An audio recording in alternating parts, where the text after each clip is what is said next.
बिस्मिल्लाहिर्रहमानिर्रहीम। अस्सलाम वालेकुम दोस्तों, ये एक बच्चा मेरा पला था। अक्सर भाई मेरे से पूछते होते हैं कि अगर बच्चा या मादियाँ अंडे देने के बाद या बच्चे जो है वो पैरों पे खड़े नहीं होते तो उसका इलाज बताएं ज़रा।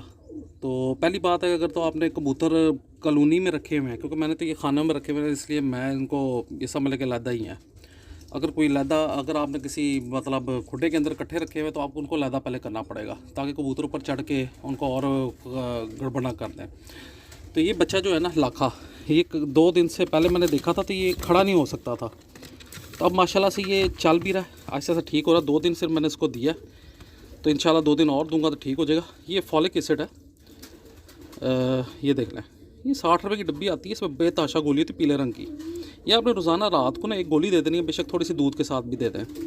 5 सीसी या 6 सीसी दूध दे दें और एक फॉलिक एसिड की गोली दे दें, तो बच्चा जो है ना वो अपने पाँव पे, या कबूतरी होगी वो 3-4 दिन जो है ना बाद अपने पाँव पे खड़ा हो जाएगा। तो ये देख लें, बच्चे की सूरत हाल बहुत अच्छी है। मैं असल पे पिछले दिनों वीडियो बनाई थी, मैं कहा पहले दिन से बनाऊँ, लेकिन वो गर्मी बहुत है तो नहीं मैं बना सका। तो जो भाई पूछते हैं कि भाई मादियाँ अंडों के बाद खड़े नहीं हो पाती पैरों पे या बच्चे नहीं खड़े होते, तो आपने ये गोली जो है ना एक रोज़ाना 2 टाइम भी दे सकते हैं, सुबह शाम भी दे सकते हैं। अगर आप एक टाइम अगर टाइम है तो, अगर आपके पास टाइम है ज़्यादा तो 2 टाइम दे दें। अगर नहीं है, अगर शाम को आप आते हैं तो एक दफ़ा गोली दे दें या सुबह के टाइम पे दे दें, लेकिन कबूतर को अलहदा ज़रूर करना है। तो जो भाई कहते हैं कि भाई इनका मसला इस तरह है तो वो ये चीज़ करें, इंशाल्लाह बड़ी जल्दी रिकवरी हो जाती है। बहुत बहुत शुक्रिया।